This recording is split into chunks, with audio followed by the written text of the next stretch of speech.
gayga qayto haddaan macdantiyo shidaalka haddaan hodankiisa gaadho nimcada la helay qaybsho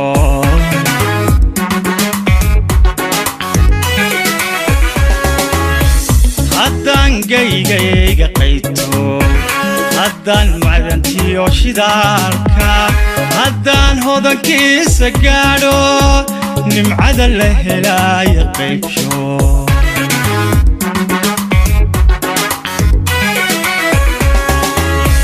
haddaan geerida taribta haddaan ubadka uga hesho haddaan urtiya tacluusta haddaan ka badbaadsho hooyo haddaan dunida horaysa lahabto horumarkeeda lahabto horumarkeeda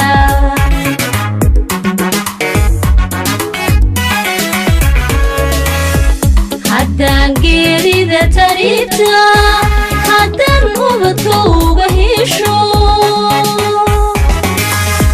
haddaan urtiya tacluusta haddaan ka badbaadsho hooyo haddaan dunida horaysa lahabto horumarkeeda lahabto horumarkeeda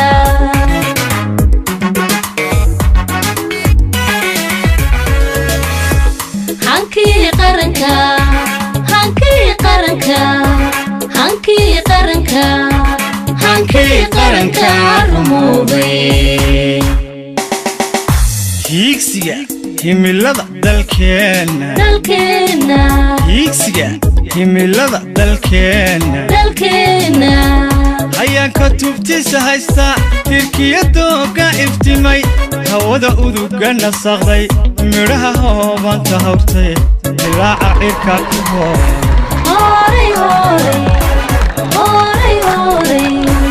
ilaaca cirka ku horay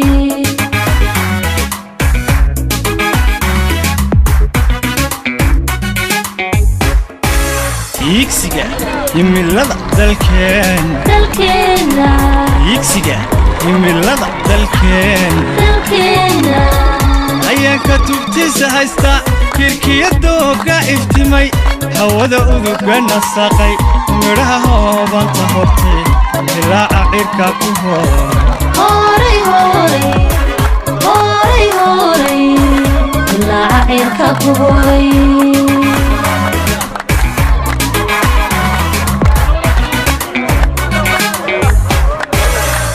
harada buuxdiyo jidhaanta harada buuxdiyo jidhaanta amiga nolol aayatin leh nibada eebe ee ballaaran haddaan hantiyoon fayto hankii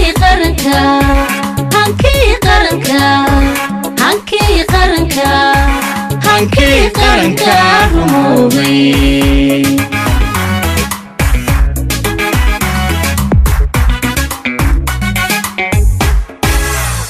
harada buuxdiyo jidhaanta harada buuxdiyo jidhaanta amiga nolol aayatin leh nibada eebe ee ballaaran haddaan hantiyoon fayto hankii qaranka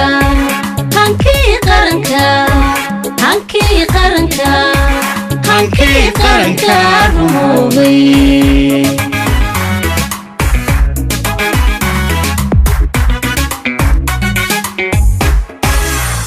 qanaanka dalkeenu qaatay halyeeyada miirka jooga urmoodkaas haabta maanta hoggaanu midaysan hawsha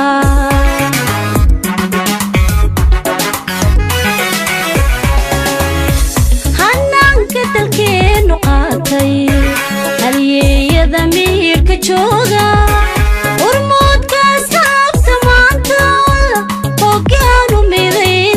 fuushaa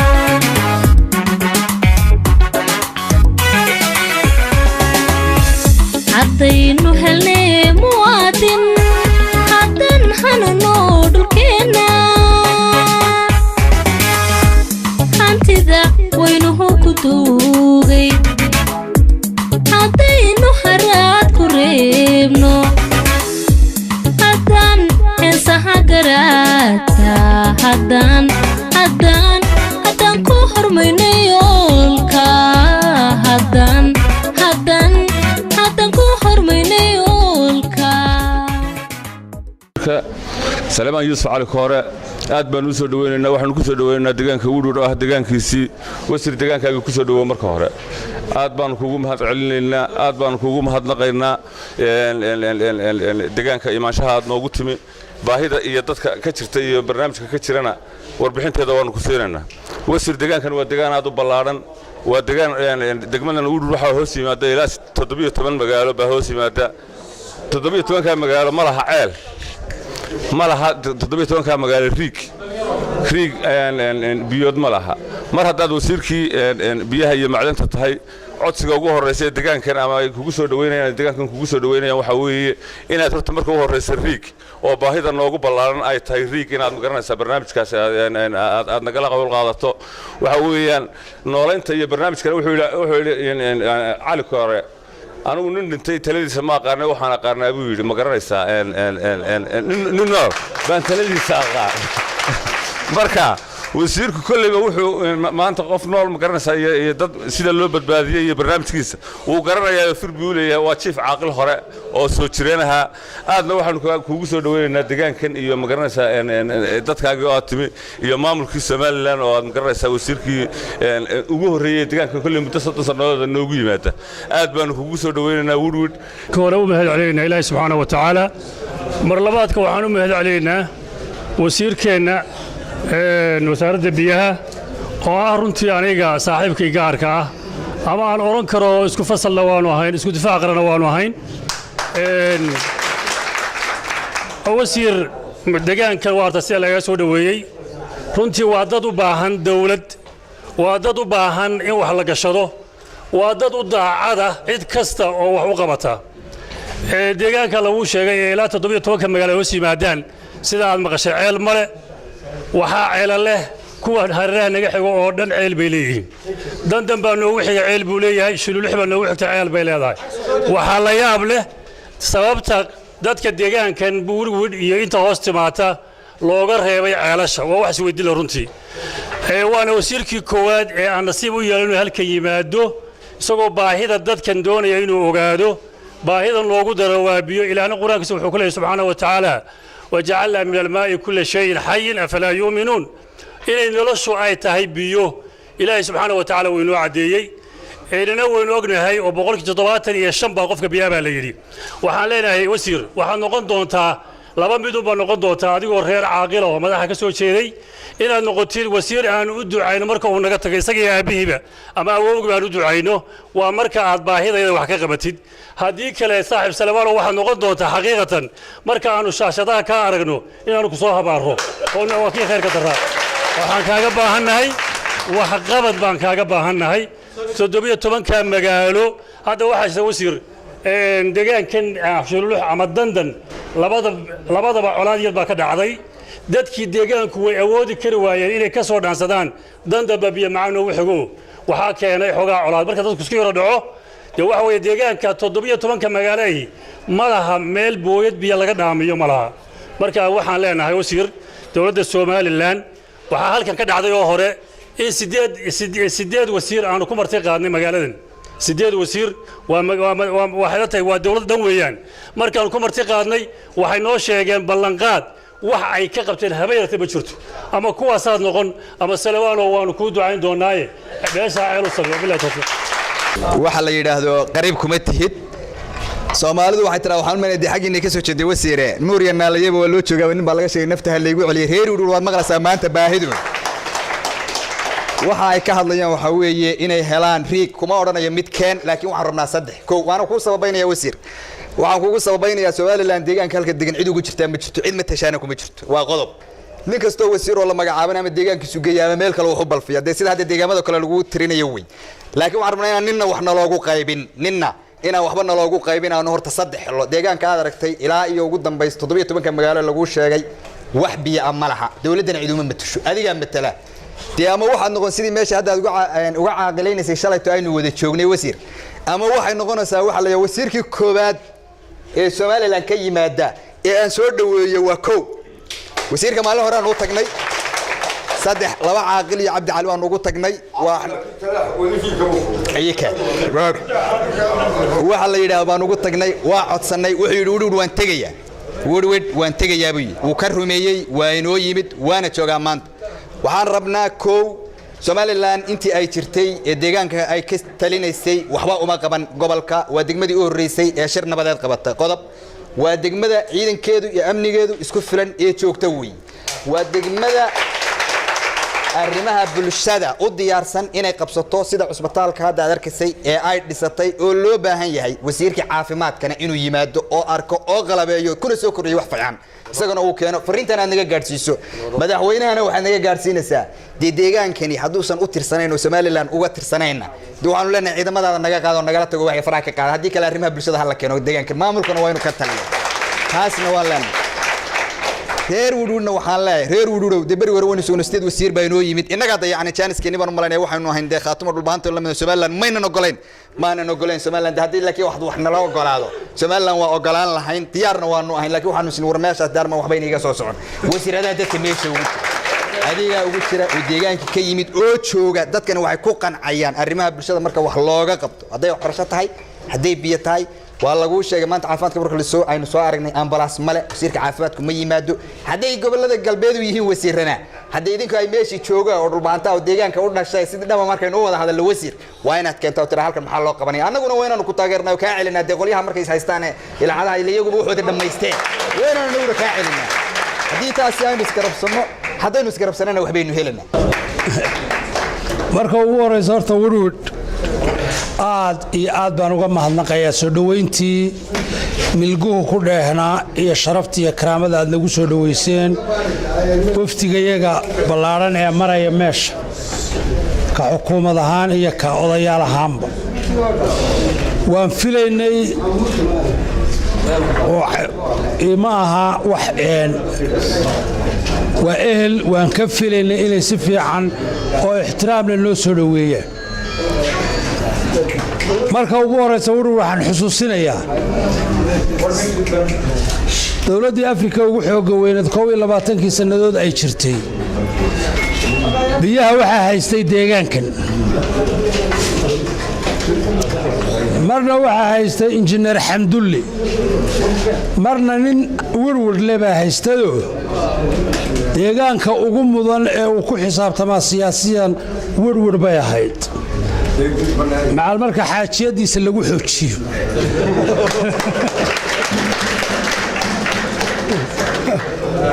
oo waynu isgaranaynaa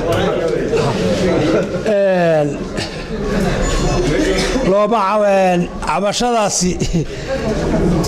waxaase run ah meel dadka deegaanka maanta aynu ku fadhinaa ama halka ku joognaa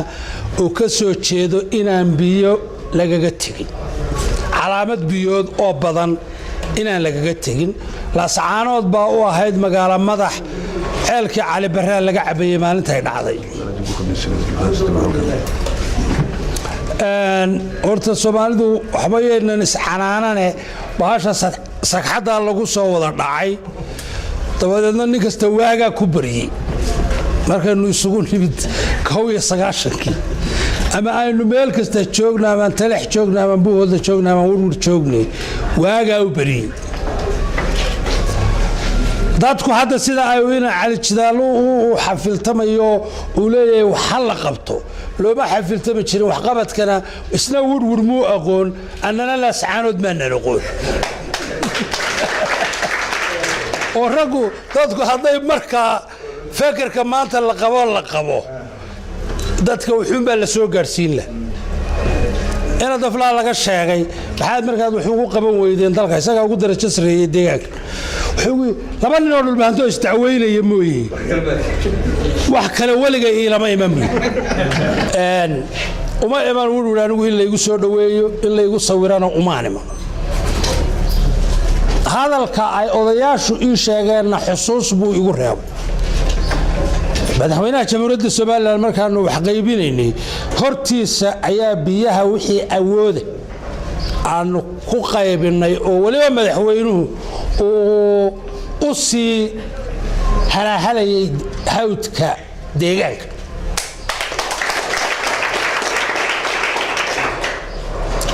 ilaa iyo hadda waxaan hawdka u hayna 3 ceel ayaa jira wax gacanta ku jira maanta oo mashruuca SDF la yiraahdo ee hadda aanu qorsheynay ayay 3 ceel ku jiraan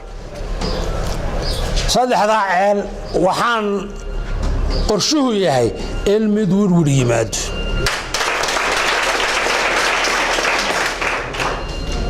madaxweynuhuna sidaasuu ku taliyay ku amar bixiyay aniguna aan ku raacay inay tahay meesha ugu baahida badan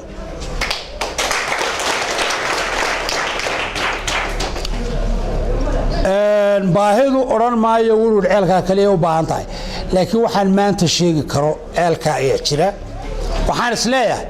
wax kale oo soo socda ama hay'ado badan oo aanu ballan ku wada leenahay ama aanu ka wada hadalay wuu jira laakiin wixii aan isleeyahay way kugu beenoobayaan halkan public ka sheegi maayo rajadu ma xuma rajadu ma xuma odayaashuna xariiqin hebel baa yimid wasiir hebel baa yimid 8 wasiir baa yimid aad baa looga taladaan hayna waxa weeye wixii aan hubno ayaan sheegayaa yani madaxweynuhu isla garanay ceelkaasi wuu imanayaa ceel xagga buuhoodla iyo ceel xagga hore ee hawdka ayaa loo qorsheeyay sabab kasta ha jirto xagga waa la kaftamo waxa la yiri malaha wasaaradda biyuhu dhowr nin oo reer nugaaleeda isaga dambeeyay qaar badan baa yiri war xagga culays badan ku dhacay bal xaggan halla ha kaftan badan oo noocaasina waa jir waxaase run ah malaha roobka yaraaday iyo sababtu waxay tahay ma garanayee nugaashi baa ugu haraad badan yaa ceelashi baa guraya waan la cabi karin talaaxo aan waligay islahayn biyo la'aan baa ka jiraysa ayaa maanta waxa ugu badan oo laga qaylinaya sababtoo ceelashi baa hoos u dhacay 4 sano 5 sano baan roob helin dabeedna midabkoodii iyo waxoodii way iswada bedelay mishiinkii wareegayay ee dalka haddaynan mishiinka qayb ka noqon waynan la wareegin oo aynan wadin waxa weeye waa qof martiyeenu noqonaynaa runtii ragii aqoonta lahaa iyo ragii joogay haddii xagga xoogaa ciidanka qudhiisa hadda waxaa loo isticmaalaa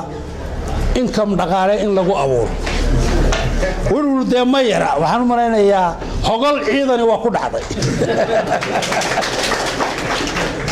wax raacaba waanu ballan qaadaynaa haddii ilaahay nafta inoo daayiyo inaan wasiirka caafimaadka gaadhsiiyo fariinta oo cusbitaalka ama uu cid u soo diro ama uu yimaado waxaan anigu dhagxaanta ma dhigo maalinta aan u soo diyaar garoobo bajetkii waanu haynaa laakiin waa maalinta aanu fulinayn ayaanu dhagax dhigaynaa SDF ayuu ku jira waa budget grantiina oo ah budget lacag loo hayo dawladdu leedahay maalinta aan anigu dhagax dhiga ma jeclay furitaankan jecla taasay inoo noqon doontaa madaxweynaha waxaan idinka gaarsiin doonaa Abu Dhabi buu hadda shalay aaday waaba laga yaabaa barwaaqooyin inay iska yimaadaan waxaan idinka gaarsiin doonaa reer warwar inay wax diyaar u yihiin inay xukuumadda iyo dawladooda wax la qabsadaan soo sidaa ma xaqoodana helaan xaqa dawladana laga helo soo sidaa ma waa gacmo isweydaarsan haddaad gacan kaliya soo taagtaan cid qaban mayso يا والله ما قعمود ويصنافي ها aad iyo aad baan dumarka milgaha la yaragii noqdayaasha iyo cuqaasha hadashay iyo qof kasto nagu soo dhaweeyay ciidanka sharafta leh taliyaasha ciidamada halkan fadhiyaba aad iyo aad baan u salaamayaa wassalaamu calaykum waraxmatullaahi wabarakaatuh hanki qaranka hanki qaranka hanki qaranka hanki qaranka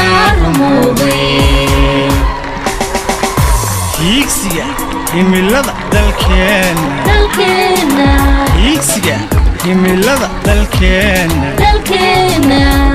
ayaan ka tubtisa haysta tirkiyadooga iftimay hawada uduga nasaqday midhaha hoobanta hawrtay ilaaca cirka ku hooray ilaaca cirka ku hooray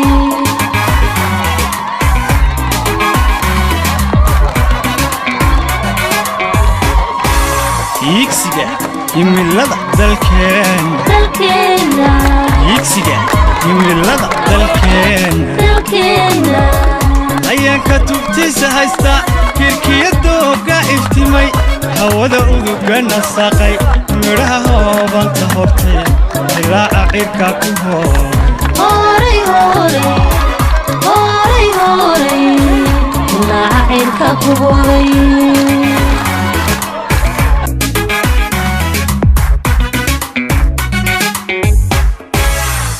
harada buuxdiyo jidhaanta harada buuxdiyo jidhaanta amiga nolol aayatin leh hibada eebe ee ballaaran haddaan hantiyoon fayto hankii qaranka hankii qaranka hankii qaranka hankii qaranka soo dhaweynayna deegaanka Goljanno wasiirka horumarinta biyaha Salmaan Cali Koore oo keenay firfircooni inuu horumariyo bulshada Soomaaliland waan u mahad celinaynaa sidoo kale odayaasha deegaanka Goljanno cuqaasha waxgaradka wafdida wasiirada dhammaan garabka haweenka garabka dhalinyarada dhammaan waxaan idinku salaamaynaa salaanta islaamka laakiin maanta nasiib wanaag haddii hore loo dhageystay maanta waxa uu yimi wasiir awood buuxda ka sita madaxweynaha jamhuuriyadda Soomaaliland Muuse Biixi Cabdi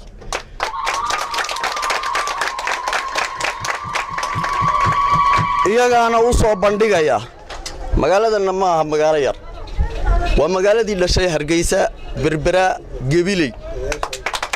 wafdida uu hogaaminayo Salmaan Yuusuf Cali Koore Garaase wasiirka macdanta iyo biyaha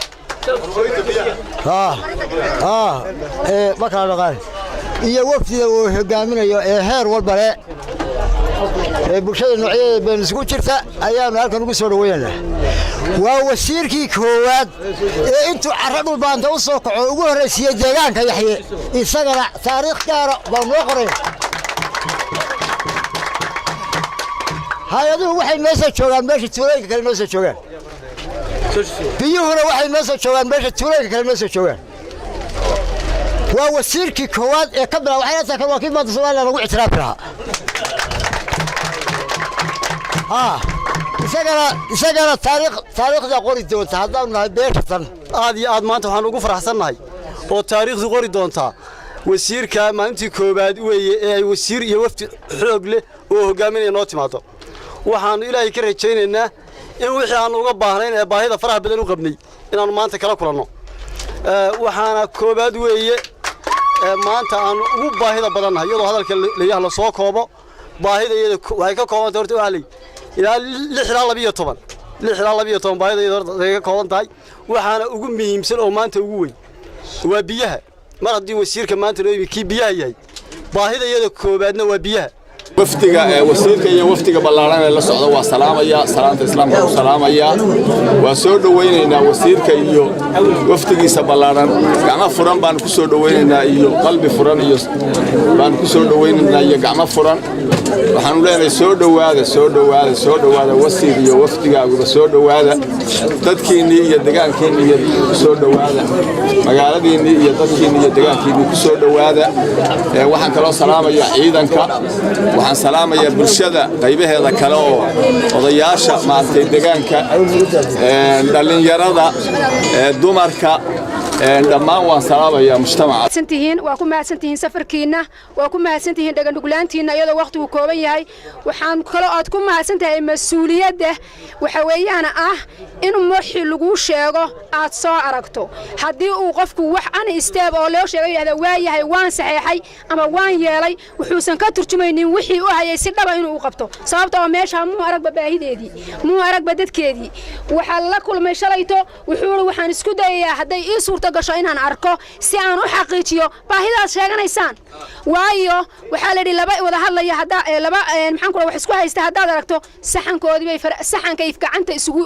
gacanta wada gaaray sababtoo ah baahi kala qarisay baan jirin ummadii oo dhan baa baahan sida loo kala mudan yahay iyo sida baahidu u kala horeyso wuxuu xaqiijin karaa markuu ummadda arko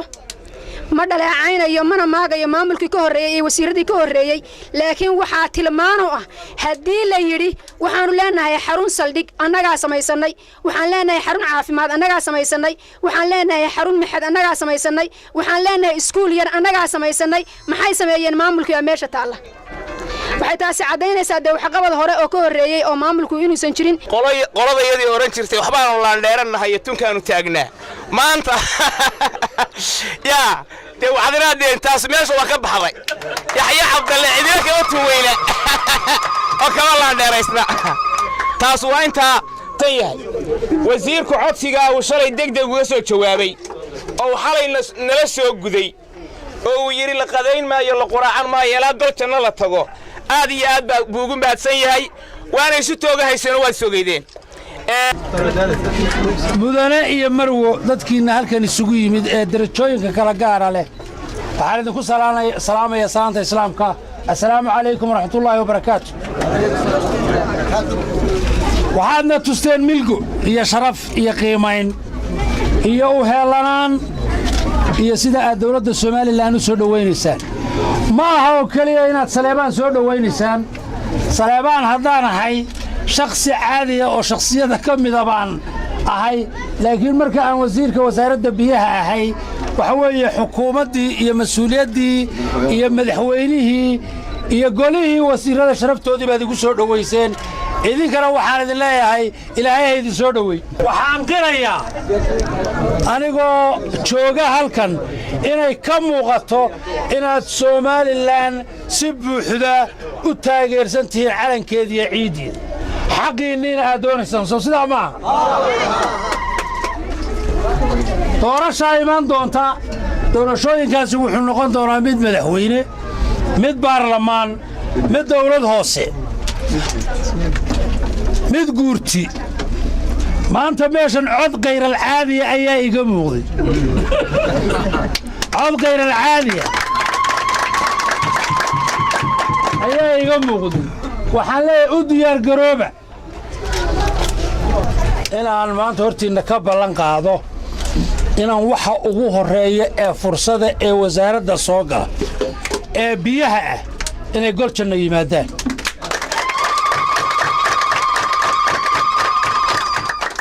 wixii kale ee baahiya ee aad qabtaanna fariintaa waxaan u gudbin doonaa madaxweynaha iyo golaha wasiirada hankii qaranka hankii qaranka hankii qaranka hankii qaranka rumoobay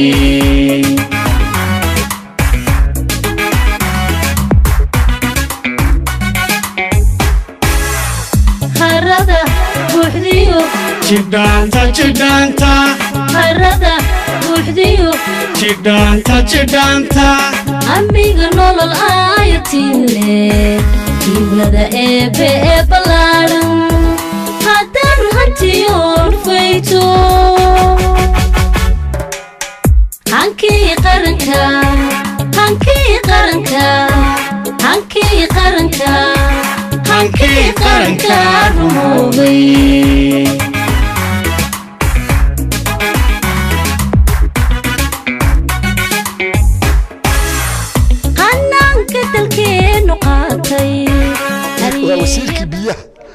wasiirkii biyaha horumarinta biyaha iyo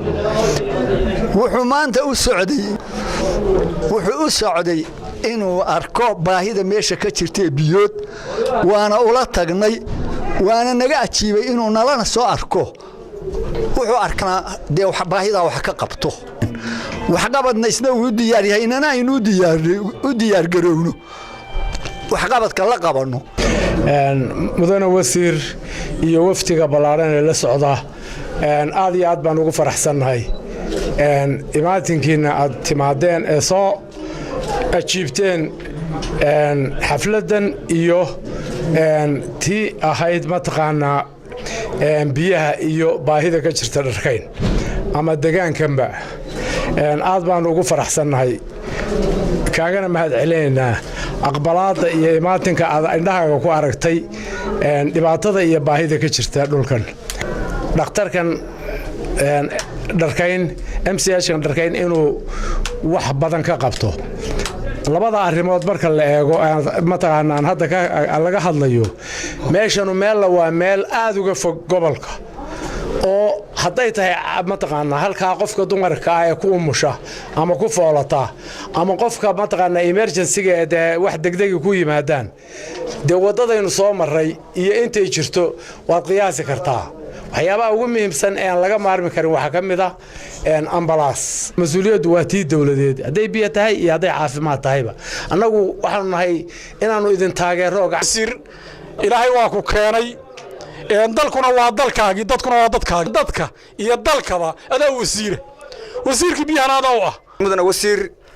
maanta deegaankana waa deegaanka dharkayngeeye waxaan aad u salaamaynaa soo dhawaynaynaa wafda ballaaran ee wasiirku hogaaminayo maanta waxaan u malaynayaa intii dowladdan xisbiga kulmiye haddeer talada uu helay Muuse Biixi Cabdi madaxweynuhu waxaan wasiirka koowaad maanta soo booqda adiga weeye nasiib u helay gabagabadiina wasiirka wasaaradda horumarinta biyaha ayaa u mahadnaqay odayaashii waxgaradka iyo dadka deegaanka isagoo sheegay inuu wax badan ka qaban doono arrimaha ay kala hadleen degmada dharkayngeeye ay u baahan tahay ala aalihi wa sahbihi wa sallam marka ugu horeysa waxaan sharaf iyo karaamo iyo ciisi ugu hayaa dhammaan odayaasha deegaanka iyo dhammaan dadka sharafta leh ee dharkayn guud ahaan haddaan wax yar u noqdo waa run dowladda dadka iyo xukuumadda maanta dalka joogta oo aan ka mid ahay golaheeda wasiirada waajibaad baa ka saaran ummaddu inay wixii baahiya ee jirta laga qabto wixii laga awoodo way u baahan tahay dibudhis iyo kabi in ay dib uga kabato magaaladan iyo magaalooyin la midaba inay ka kabtaan dhibtii gaadhay oo dharkayn ay ugu horeyso guud ahaan wasaaradda biyaha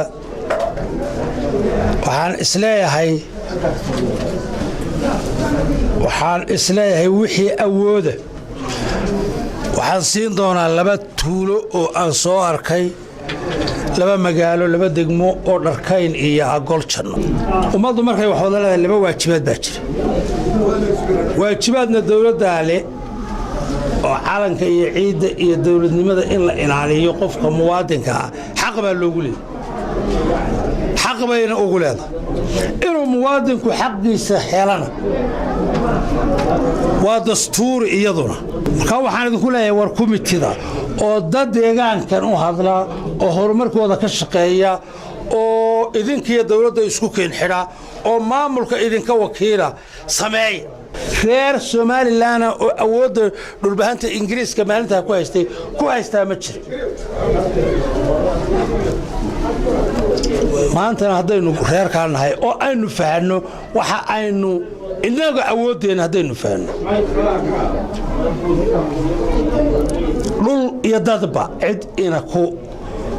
gaadhaa ma jirto from buuhoodle oo maanta halkay ka jirto ilaa iyo ceelaayo ayaynu deganna cid Somaliland oo degani ma jirto iigsiga himilada dalkeena iigsiga himilada dalkeena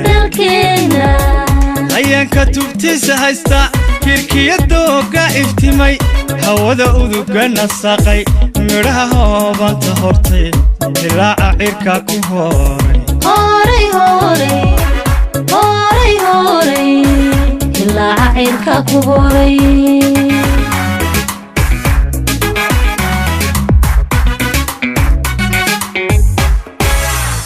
harada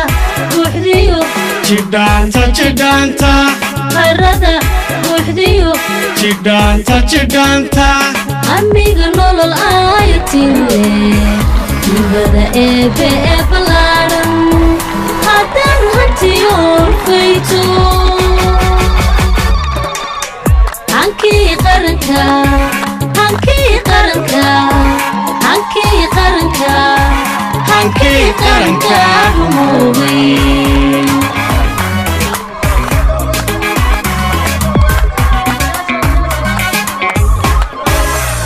harada buuxdiyo jidhaanta harada buuxdiyo jidhaanta amiga nolol aayatile dibada eebe ee ballaaran haddaan hantiyoon fayto hankii qaranka hankii qaranka hankii qaranka hankii qaranka rumoobay